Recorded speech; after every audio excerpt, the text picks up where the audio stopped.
Terezinha Fernandes de Oliveira. Minha família era composta de 10 irmãos, uma dúzia de gente, né? Eu sou a segunda dos 10.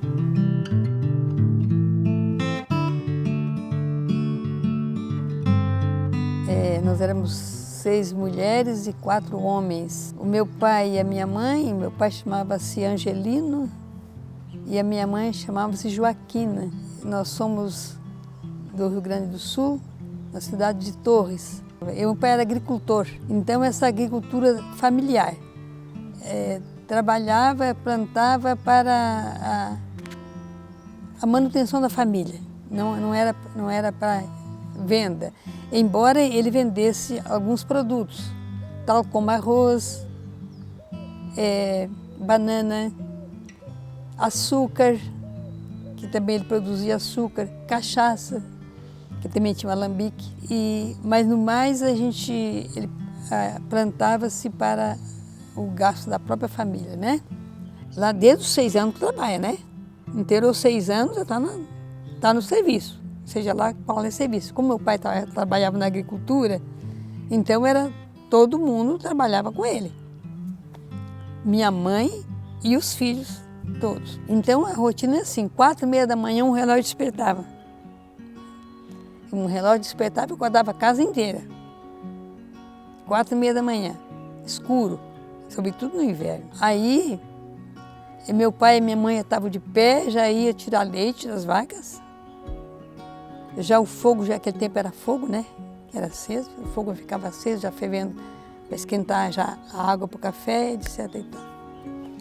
A gente tomava café e cada um se dirigia para o seu trabalho. Minha mãe com o grupinho dela, o que ela ia fazer, meu pai com os dele, o que ia fazer, os dois juntos às vezes, meu pai e minha mãe juntos, porque minha mãe sempre acompanhou meu pai em todos os trabalhos. Às vezes levava um lanche para tomar no meio da manhã, o meio-dia vinha para casa, almoçava, descansava um pouco, à tarde voltava para a lavoura, voltava para casa já com as estrelas no céu. Era assim, ficava lá até enxergar, né? Enquanto estava enxergando, você estava trabalhando. Então, sim, no verão, você imagina. Para voltar para casa era um bando de gente, que vinha tudo junto, né? Então a gente vinha aquele bando de meninada, cantando, rindo. Aí passava pela beira dos ribeirões assim, dos poços d'água, os sapos cantando, a gente cantava junto com os sapos, para aprender a cantar com eles. Era uma festa. A gente vinha para casa, ia aprontar para jantar, depois jantava, depois da janta tinha um terço, todo mundo junto, de joelho.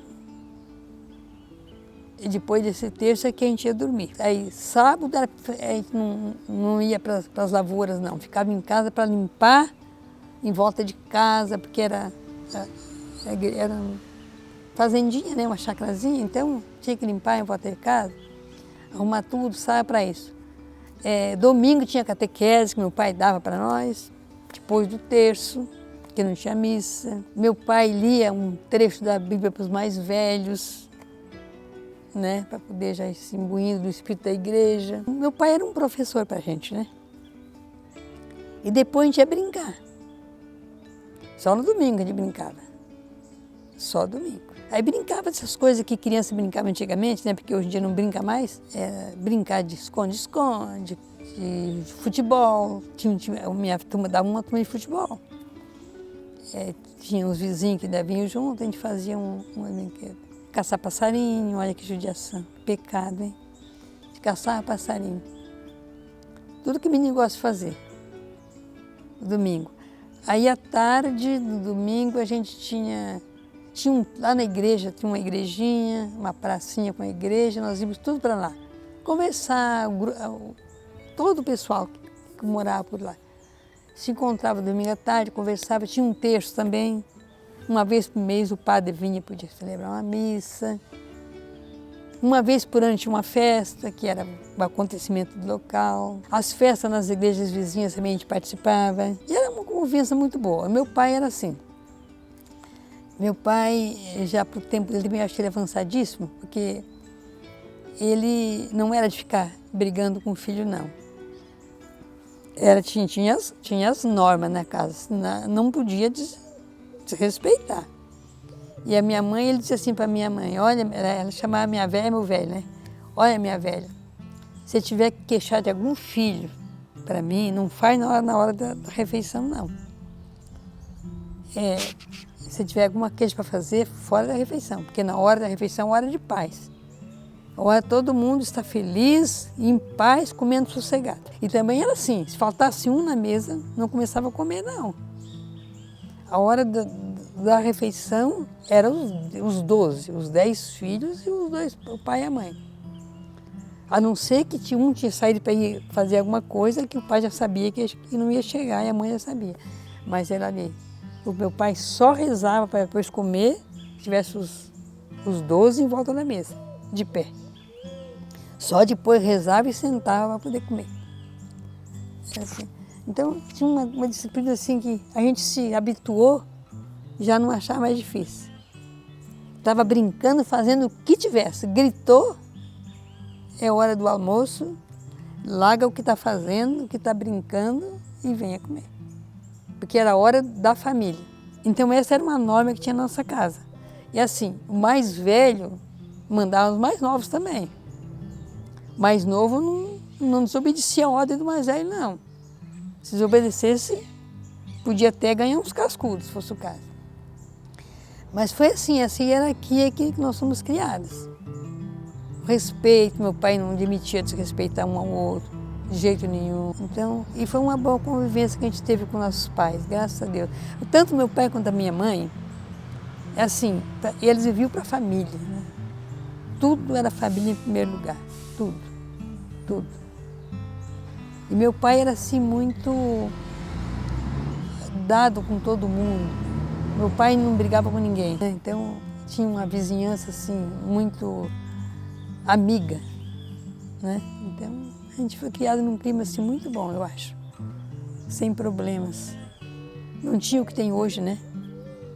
Era tudo muito mais sadio naquele tempo. Não tinha televisão naquele tempo também, na minha casa. Tinha um rádio. Também não tinha luz elétrica na minha casa. Era luz de querosene, aqueles lampiõezinhos, né? Então a gente estudava de noite na mesa, todos sentavam na mesa para fazer seus deveres, com aquele lampião no meio da mesa. E meu pai sentava junto, não para vigiar a gente nada. Ele falava assim, também quero aprender. O que vocês estão aprendendo, que eu não sei ainda, eu quero aprender. Então eu vou ficar aqui junto todo dia. Se tiver coisa nova, eu quero saber. Não sei se era uma maneira de estar presente, de não deixar a gente brincar, mas não brincava, porque eu não tinha que dar conta de suas tarefas, né? Porque trabalhava o dia inteiro, tinha que dar conta de noite das tarefas, né? Então era assim, e o meu irmão, um dos meus irmãos abaixo de mim, que é o homem mais velho, ele era mais estudado. Ele foi mais cedo para a escola. Então ele ajudava a gente no que a gente tinha dificuldade. E a minha irmã mais velha também, era já mais adiantada nos estudos, ela também ficava por ali, e ela era professora. E ela era professora daquelas que usavam uma vara de marmelo, mas ela não usava vara não, mas ela tinha uma vara na escola.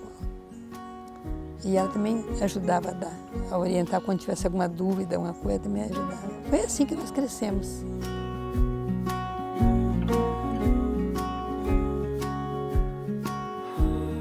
Minha infância toda foi lá, até os 18 anos. Saí do lugar onde eu moro, que é uma localidade chamada Jacaré, onde tem uma lagoa, e as terras do meu pai iam até essa lagoa do Jacaré. Então o lugar chama-se Jacaré. Eu vivi lá até os 18 anos. Eu só fui para a cidade de Torres, que é pertinho, 10 minutos da minha casa, estudar quando tinha 18 anos. Aí que fui fazer o ensino, hoje é o ensino fundamental 2, né? Naquele tempo era a 5ª série que chamava. Aí eu fui para Torres, fiquei lá, fiz o ensino fundamental e o ensino médio naquele tempo só tinha o curso normal. E foi o curso normal que eu fiz. Quer dizer, o curso normal eram 3 anos e meio, tinha meio ano de estágio. Eu sei que eu terminei ficando em Torres, então, 8 anos. 4 anos para fazer o ensino fundamental e 4 anos fazendo o magistério, o estágio, e depois trabalhei um pouco no colégio. Aliás, no colégio, enquanto eu era estudante do 2º grau, eu já trabalhava no 1º grau. Naquele tempo era ginásio, né? Eu já era professora de matemática, já enquanto fazia o magistério. Sempre uma matéria que eu gostei muito. Inclusive, fui professora de duas de minhas irmãs. Eu fiquei em Torres até 1968, trabalhava no colégio.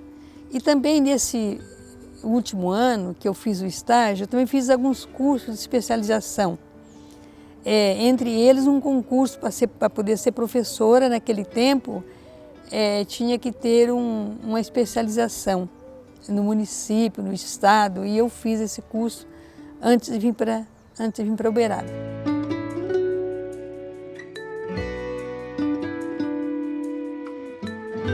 Então eu vim para Uberaba em 1968, para vir exatamente para fazer o noviciado.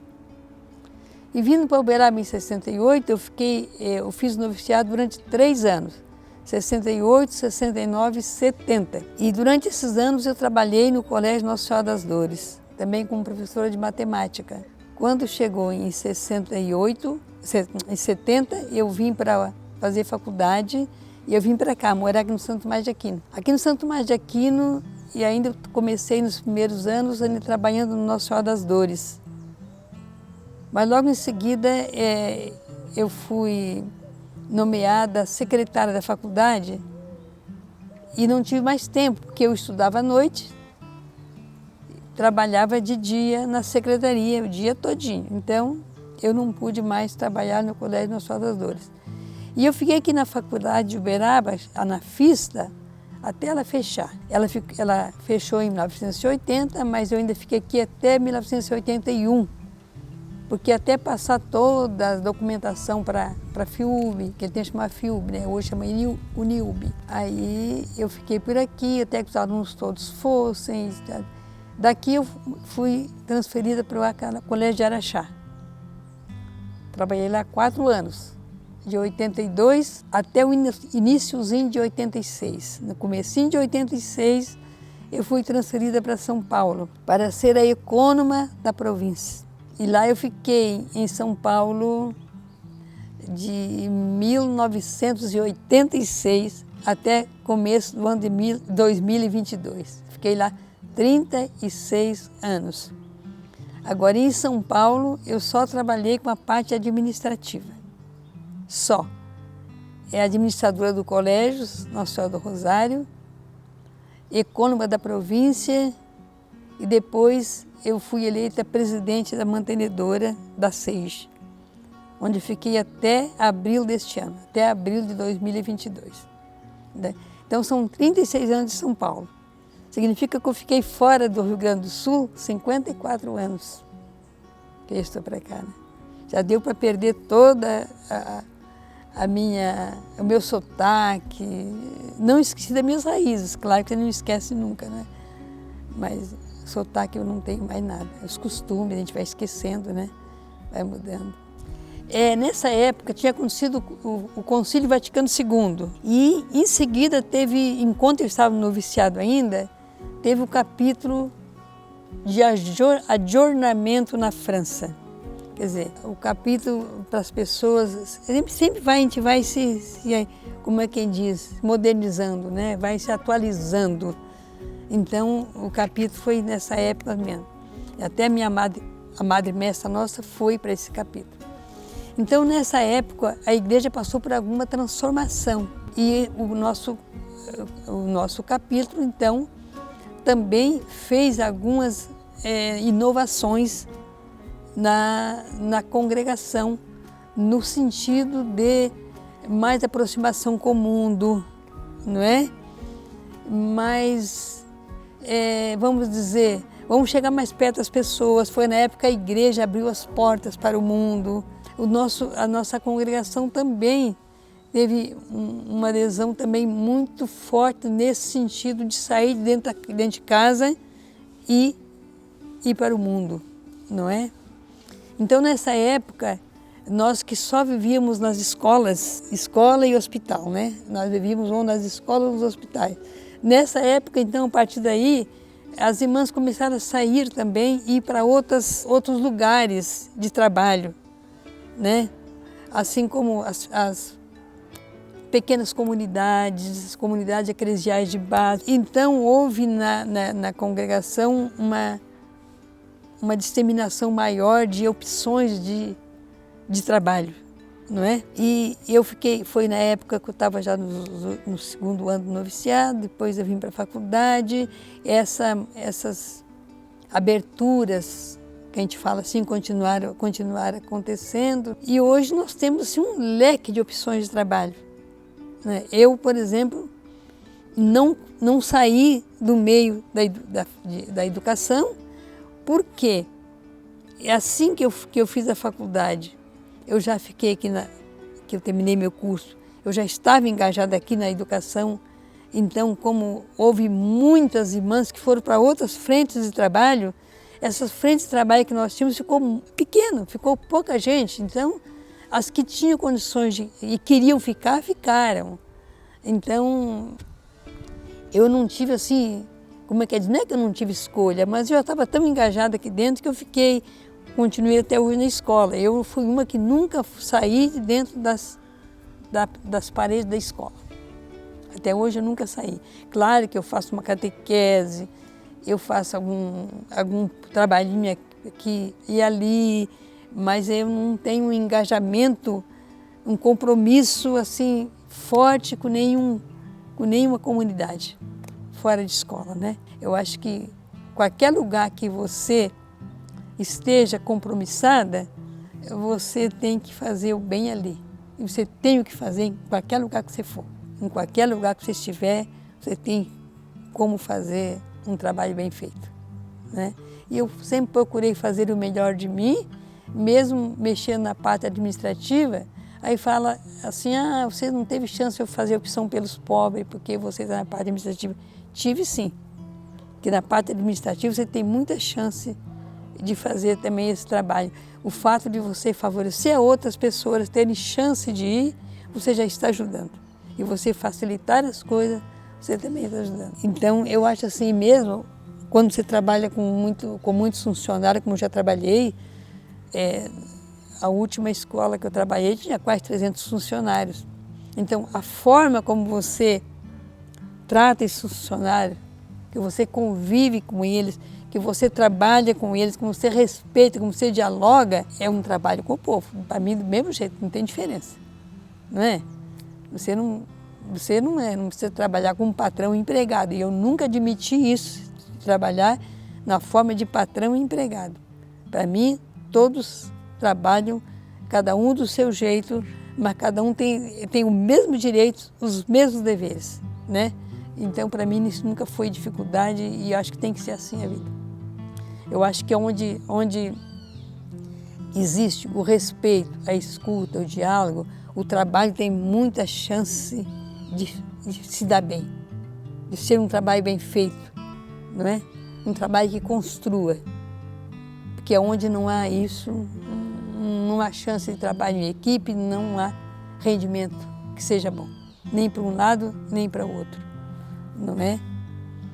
Porque eu parto do princípio que a pessoa trabalha não só porque ela precisa trabalhar, também porque precisa, mas é porque ela tem que se sentir bem, ela tem que se sentir útil no que ela faz e gostar do que ela faz e se sentir feliz onde ela está. E se o trabalho não proporciona isso para a pessoa, já perdeu grande parte do seu interesse, porque se a pessoa trabalhar só porque precisa, ela vai procurar outra coisa onde seja mais fácil de ganhar o seu dinheiro do que, né? Mas não é isso só que a pessoa procura. Todos nós sabemos isso, que é o bem-estar, né? Que a gente procura. É trabalhar, é sentir bem. Sentir que aquilo que você faz tem valor, não é? E você também tem que saber valorizar o trabalho das pessoas com quem você convive e trabalha. Saber dar valor ao trabalho das pessoas. Às vezes você enxerga só o erro da pessoa, mas não enxerga as coisas boas. Isso mata. Você tem que saber apontar as coisas boas, não as feridas das pessoas, não os erros delas. Não é? Se você quiser ajudar a construir, você tem que partir para essa forma de ver as coisas, as pessoas e o mundo. Não é? Então, porque para a gente ser feliz, não é preciso que tudo esteja bem, não é? Mas é porque você tem que ver o lado bom das coisas. Tem que ver o lado bom de tudo. Se for esperar que tudo esteja bem para mim ser feliz, vai ser muito pouca chance que eu vou ter de ser feliz, não é?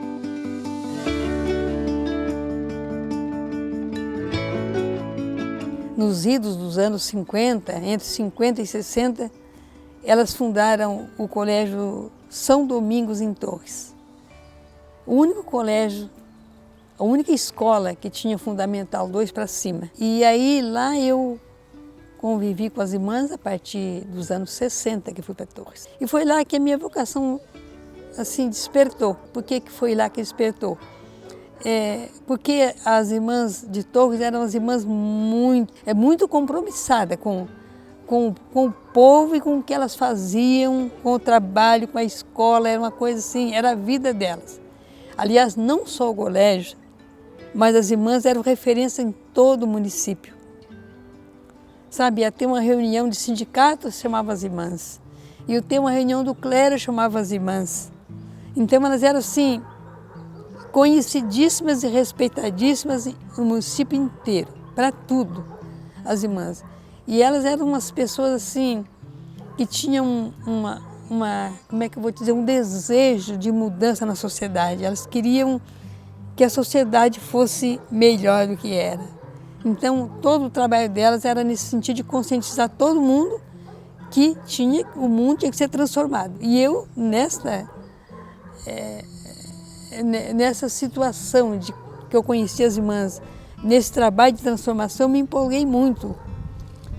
Então, no colégio, nós tínhamos um grêmio estudantil, que os alunos todos fazem parte, e eu logo comecei a fazer parte da diretoria desse grêmio estudantil também. E então, era um trabalho muito forte. E as irmãs que trabalhavam lá, sobretudo a irmã que era responsável por esse grêmio estudantil, ela tinha essa força, essa convicção de mudança do mundo, sabe? E ela fazia a gente tudo trabalhar nesse sentido. E a gente, então, se empolgou com isso e a gente acreditava mesmo que o mundo seria melhor. E eu sou daquele tempo do Jaque, Jeque, A-E-I-O. Jaque, Jeque, Joque, Jique e Juque. Então era a juventude estudantil, a juventude universitária, a juventude operária, a juventude agrária, cada letra era coisa, né? Então, e a Jeque, que era a juventude estudantil, pegava fogo, né? Segundo grau, né? Meninos de segundo Fundamental 2 e ensino médio, então pegava fogo. O jovem tem uma garra de querer que as coisas mudem, né? Nós, então, a gente viajava pelos outros colégios, pelo estado inteiro. Nós íamos muito a Caxias do Sul, Bento Gonçalves, Porto Alegre, Nova Prata, Nova Lima. A gente andava por ali tudo, nos colégios católicos, a gente fazia aqueles encontrões de alunos, era uma maravilha. A Semana da Pátria, lá, por exemplo, para nós, a semana não era de festa, não. Era de trabalho duro. E a gente dizia assim, a gente tinha até um lema que o trabalho é que constrói a pátria. Então, nossa Semana da Pátria não era de desfile, era de palestra mesmo. E quem é que fazia palestra para nós? Eram os nossos pais. A gente chamava os pais da gente fazer palestra para a gente. Então, a gente fazia uma programação. Então, eu me lembro que o dia que era para falar sobre uma das economias do município era a cana-de-açúcar, por exemplo. Então, eu chamei meu pai para vir falar para a gente sobre essa riqueza do município que a gente chamava, né? Para nós era uma riqueza, esses bens que a gente tinha de produção. E nós mesmos sabíamos respeitar os colegas que vinham falar para nós respeitávamos como se fôssemos uma autoridade.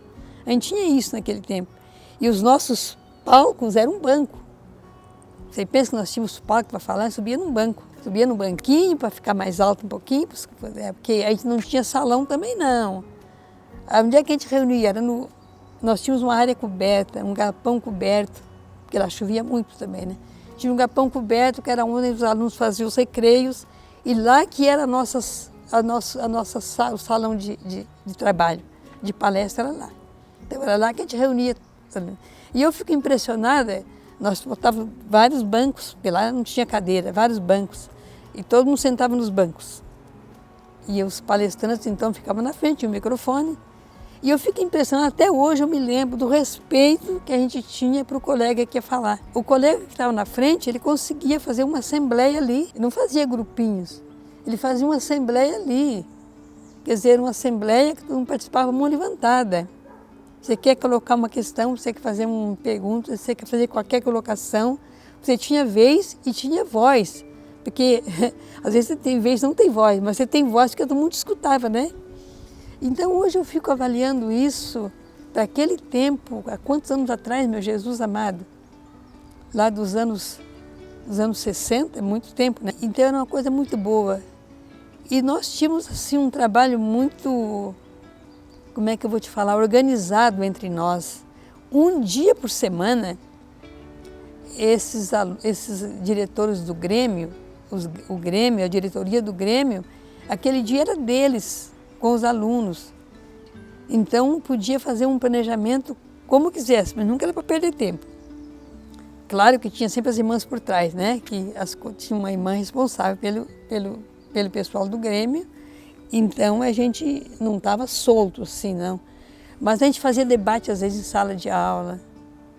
E nós tínhamos assim os alunos, representantes de sala, na sala ninguém podia passar vergonha de não aprender matéria não, porque se um aluno não tinha dificuldade em matemática, sempre tinha um que tinha um horário de tarde para poder dar aula para quem estava com dificuldades. Eu mesmo tinha muito aluno.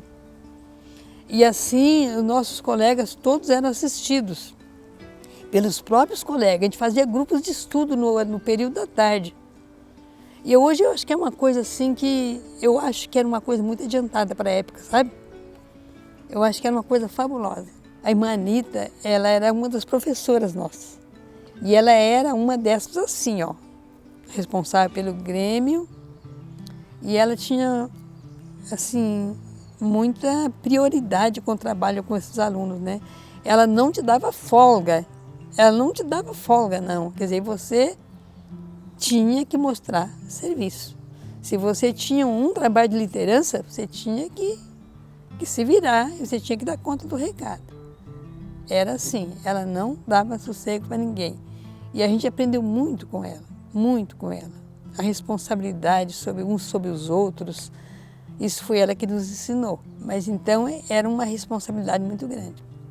Isso nos formou um caráter assim, de luta de todo mundo. E naquele tempo, os estudantes tinham esse caráter de luta, né? Agora não, aquelas perseguição dos anos 60 em diante, e botando os estudantes na prisão, aquela coisa, tudo foi acabando com essa gana da juventude, sabe? Foi matando a juventude, foi fazendo ficar todo mundo pacífico, né?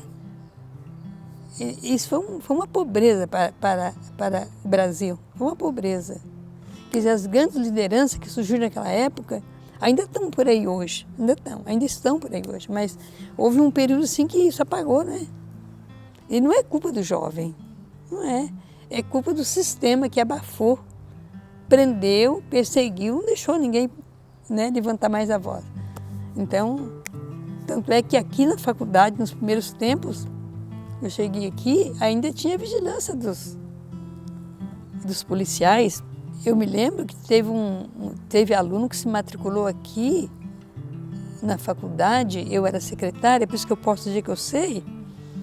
Ele, por exemplo, teve um que eu posso dizer bem claramente, que eu acompanhei meio de perto. Ele se matriculou, quando chegou no final do primeiro semestre, veio pedir transferência. Não, trancamento de matrícula. Falei, rapaz, Mas você nunca vai acabar o curso, porque se você, o primeiro semestre tranca a matrícula, para que você vai trancar? Você não mora aqui em Uberaba mesmo? Daí ele falou para mim assim, eu vou ser bem honesto com você, o meu objetivo não é fazer um curso superior. Eu falei, ah não? O que é então? Então por que você se matriculou aqui dentro? Ele falou, eu vim aqui para sondar o ambiente, saber se tem algum aluno que é revolucionário, vamos dizer assim. Não era assim, não é bem esse o termo, assim. Ver se tinha algum aluno que tinha assim esse tipo de querer mudar o mundo, essas coisas, não podia, né? Então, eu estou aqui só para verificar na escola quem são as pessoas aqui que são perigosas, que têm que ser vigiadas. Falei, rapaz, você está no lugar errado, então vai com Deus, vai para sua casa. Porque se você vem para cá com esse objetivo, você vem perder seu tempo, moço. Não perca seu tempo com essas coisas que não valem nada. Falei, o que é que o Brasil ganha com isso? O que é que você ganha com isso? Dei muito conselho, sei que não vai adiantar de nada. Falei, não faça isso com você. Você está aqui a fim de achar alguém para poder entregar para a polícia, é isso?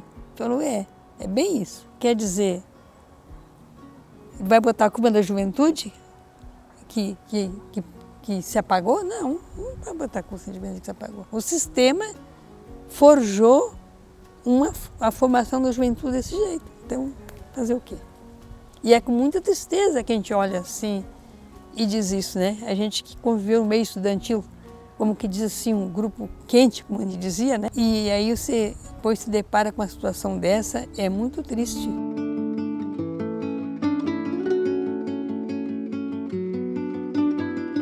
O maior investimento meu foi na parte administrativa. Em São Paulo, praticamente o tempo inteiro foi esse. Parte administrativa. Agora, o que foi os maiores desafios mesmo? Os maiores desafios mesmo é você dar conta de cumprir do jeito que você gostaria que fosse feito umas coisas, que você é um desafio muito grande você conseguir fazer do jeito que você acha que tem que ser, porque nem sempre dá para você fazer isso. Por exemplo, quem trabalha na parte administrativa de uma empresa, você sabe como é que é o sistema fiscalizatório. É um sistema que te tolhe muitas vezes de fazer até o bem. Tem hora que você não pode nem dar uma esmola, porque o sistema não te permite. O cara precisa de R$200, mas se ele não tem CPF para te dar um recibo que seja válido, você já não pode dar. Mas eu acho que o cumprimento das leis,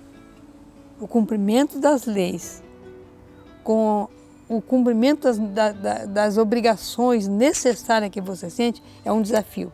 Você equacionar o cumprimento das leis com os deveres que tem que fazer.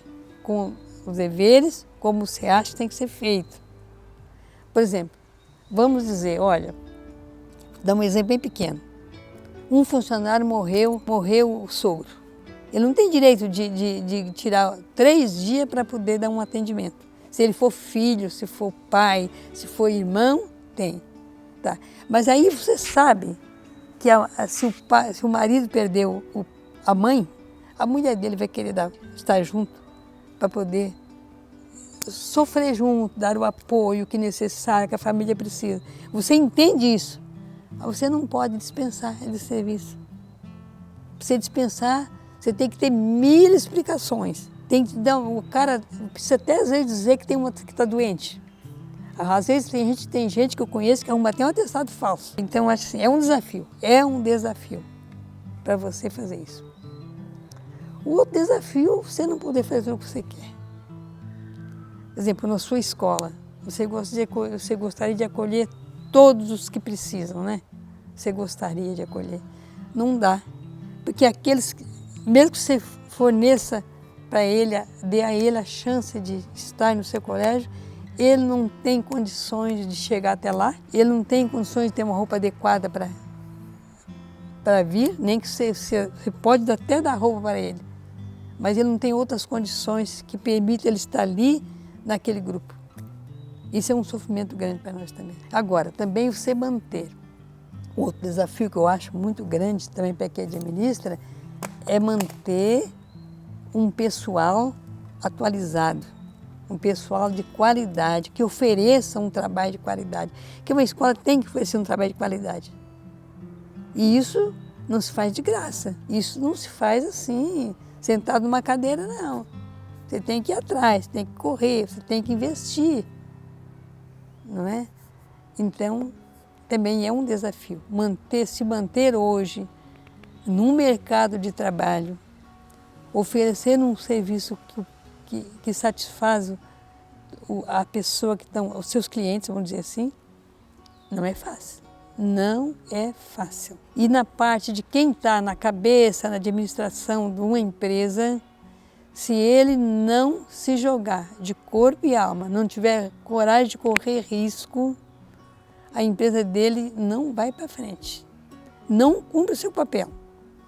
Não digo só na parte financeira, mas na parte de satisfazer as necessidades do mercado. Não vai para frente, não dá conta, não é? Não dá conta.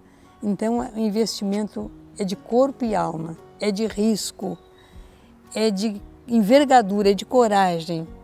É de coragem, né?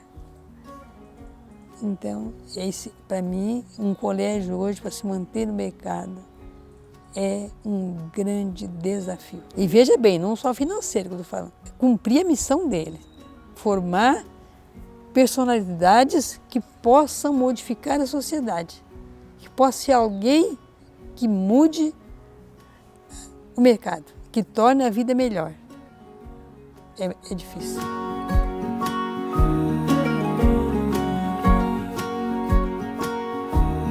Eu acho que, em primeiro lugar, tem que ser minha família, meu pai e minha mãe. Porque meu pai investiu na educação dos filhos. Ele foi o primeiro lá daquela região que falou: meus filhos vão estudar. Eu me lembro de uma conversa dele com uma pessoa na sala da casa. Aquela vez os meninos, a gente não participava da conversa dos grandes, né? Quem ficava na sala era o pai ou a mãe ou quem estava conversando. Mas a gente não é surdo, né? Escutava.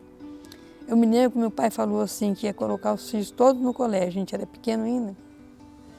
Aí ele falou: mas o senhor fala os homens, né? Ele falou: não, as mulheres também, não só os homens. Ele falou: não, mulher não deve estudar não, seu Angelino, mulher não deve estudar. Aí ele falou: mas por que mulher não deve estudar? Porque nós mandamos os homens. Eu me lembro tão bem dessa conversa do meu pai com essa pessoa na sala, e ele falou assim: não, pois os meus filhos todos são iguais, todos vão ter os mesmos direitos de estudar, eu vou fazer tudo que eu puder para as mulheres e os homens também estudarem. Então eu penso que isso foi um primeiro incentivo para os nossos estudos, quer dizer, foram umas pessoas que entenderam o sentido do estudo, né? Necessidade de estudo. E depois a gente foi para o colégio. Eu acho que os nossos professores em Torres, naquela vida, eram tudo religiosos, pouquíssimos leigos. Então, essas irmãs de Torres, essas irmãs, para mim, elas foram heroínas. Elas eram, assim, pessoas que, hoje eu acho, assim, pensando, que para épocas eram muito adiantadas. Elas eram muito adiantadas. Elas acreditavam no que elas faziam e elas investiam no que elas faziam. E isso só levava a gente a querer mais. Então, eu coloco as primeiras irmãs. E das irmãs que estão vivas aqui hoje, tem duas irmãs vivas que foram minhas professoras. Que é a irmã Anita, que está lá na Betânia, e a irmã Terezinha Prado, que mora lá na Abadia. Essas duas também hoje são minhas professoras ainda, né? Então a gente deve muito a elas, muito. E mesmo com essas irmãs que abriram essa faculdade aqui também, eu acho que para a época delas foi uma aventura também. Por exemplo, a irmã Glícia está aqui até hoje, que era diretora dessa faculdade, ela já está com 90 anos. E essa mulher é um exemplo para nós outras, mas eu sou um pouco mais jovem que ela, mas para as mais jovens, ela dá um exemplo de garra, de inteligência e de interesse pelas coisas, sabe? Ela pode dizer: não estou nem aí mais, eu estou com meus 90 anos. Não é assim que ela faz, não. Ela estuda como se fosse uma obrigação de um jovem. Então, são pessoas que te marcam, que te dão exemplo.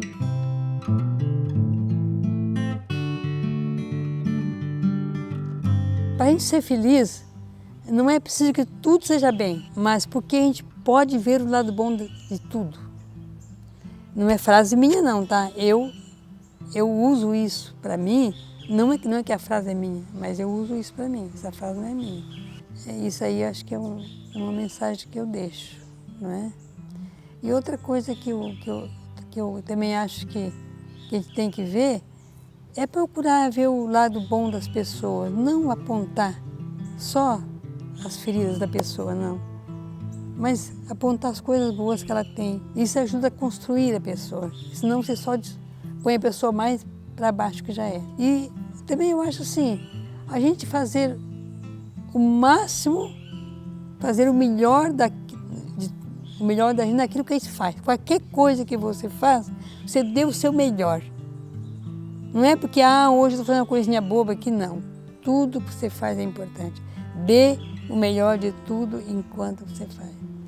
E outra coisa que eu acho que não pode deixar é de agradecer todos os dias a Deus por ter te dado a vida e a possibilidade de estar aqui nesse lugar, né? Fazendo o que você está fazendo, o que você pode fazer. Eu acho que o agradecimento é uma coisa que te atrai coisas boas para você mesmo. Nunca esqueça de agradecer.